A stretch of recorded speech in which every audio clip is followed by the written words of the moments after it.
बेहतरीन।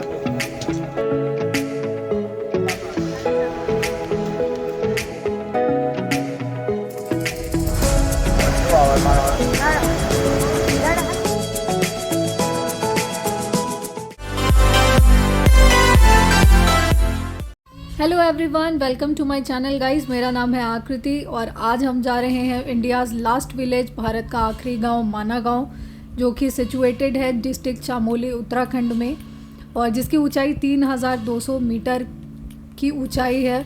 और ये गांव आपको बद्रीनाथ से 4 किलोमीटर की डिस्टेंस पे है। तो आप कहीं से भी आ रहे हो, आपको ऋषिकेश या हरिद्वार आ जाना है। उसके बाद आप सीधा बद्रीनाथ के लिए आ सकते हैं और वहाँ से आप 4 किलोमीटर की दूरी से इस गांव पे पहुँच सकते हैं, जो कि बहुत ब्यूटीफुल है और भारत का आखिरी गांव है, क्योंकि इसके बाद से यहाँ पर इंडो चाइना बॉर्डर स्टार्ट हो जाता है। और अब हम जा रहे हैं गांव के अंदर। आप आपकी पर्सनल गाड़ी या बाइक से आ रहे हैं तो उसके लिए आपको पार्किंग मिल जाएगी और गांव के अंदर आपको पैदल ही घूमना पड़ेगा।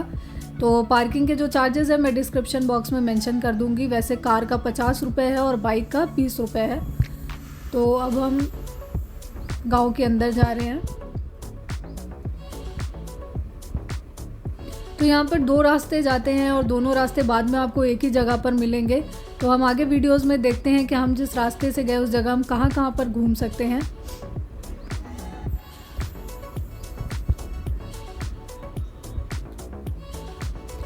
बहुत ही ब्यूटीफुल सा व्यू था। तो गाइस अब हम पहुँच गए हैं श्री गणेश गुफा, जहाँ पे उन्होंने वेदों का निर्माण किया था और ये कहते हैं बहुत पौराणिक और पवित्र गुफा है।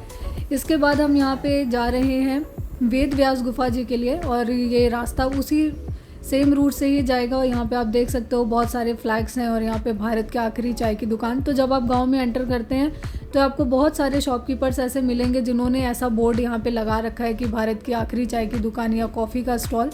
तो आप यहाँ पे जाओ के फ़ोटोज़ क्लिक करा सकते हो। बेसिकली ये फ़ोटोज़ के लिए ही बहुत फेमस स्पॉट है। और जब आप पैदल गांव में घूमते हैं तो आप घूमने के साथ साथ यहाँ पर नेचर को भी एंजॉय कर सकते हैं।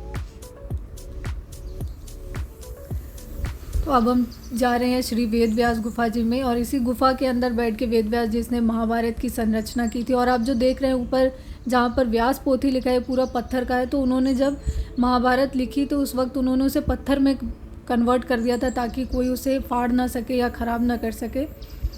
और ये आ गई है हमारी सरस्वती नदी।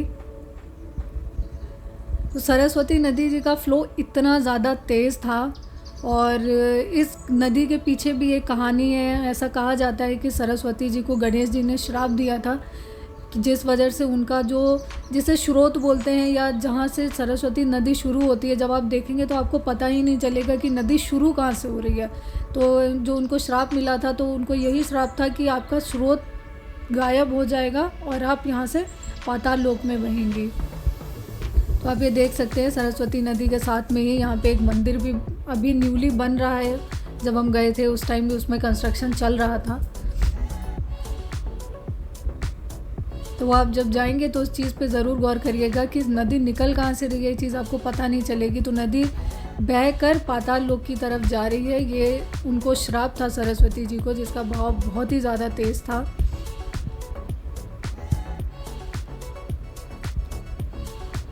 अब ये वो मंदिर है जो सरस्वती नदी जी के साथ में जो अभी बन रहा है ये मंदिर। हम लोग यहाँ पे मंदिर में भी दर्शन करने गए थे। यहाँ पे वेद व्यास जी, लक्ष्मी गणेश जी और बीच में सरस्वती जी भी हैं। और जब आप सरस्वती नदी के लिए जिस रास्ते से आएंगे वहाँ पे आपको एक पुल भी दिखेगा जिसे भीम पुल कहा जाता है, क्योंकि ऐसा कहा जाता है कि जब पांडव अपने स्वर्ग के लिए जा रहे थे उस वक्त उन्होंने ये पुल बनाया। दीवारों में पेंटिंग आपने बनाई है? क्या नाम है आपका? मेरा नाम राज तिवारी। राज तिवारी, बेहतरीन पेंटिंग बनाते हो यार। जबलपुर से मध्य प्रदेश। अच्छा, मध्य प्रदेश के रहने वाले हैं। कब से बना रहे हो आप पेंटिंग वॉल पे? यहाँ पे हाँ। यहाँ पे तो हम लोग 15-20 दिन करीब। अच्छा किया था काम। अच्छा। और कब से, मतलब ऐसा कब से बना रहे हो? 8 साल हो गए। 8 साल। नाइस।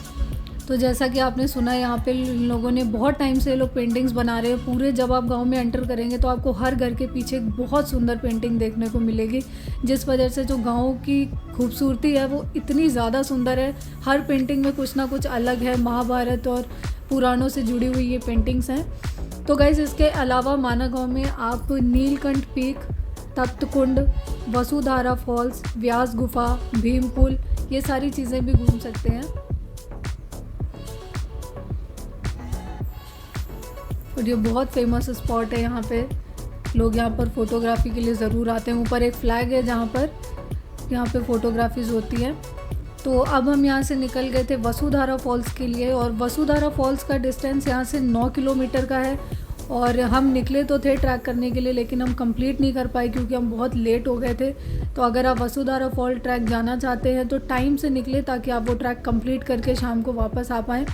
और वहाँ की भी एक मान्यता है, ऐसा कहते हैं कि वो वाटरफॉल्स का जो पानी है उसकी छींटें उन लोगों पे पड़ती हैं जो बहुत ज़्यादा मन से साफ़ हैं, या जो पाप के भागीदार नहीं हैं। अगर जो जिनके मन में पाप होता है उन पे ये फॉल्स की बूंदें जो होती हैं वो नहीं पड़ती हैं, ऐसा कहा जाता है। तो आप जाएं और ज़रूर एंजॉय करें। और अगर आप ये ट्रैक करना चाहते हैं तो टाइम से निकलें, ताकि आप आपका ट्रैक कंप्लीट करके वापस आ सके।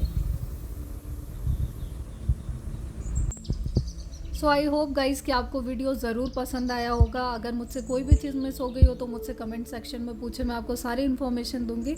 इसके अलावा अगर आपको वीडियो पसंद आया हो तो please do like, share and subscribe. Thanks for watching.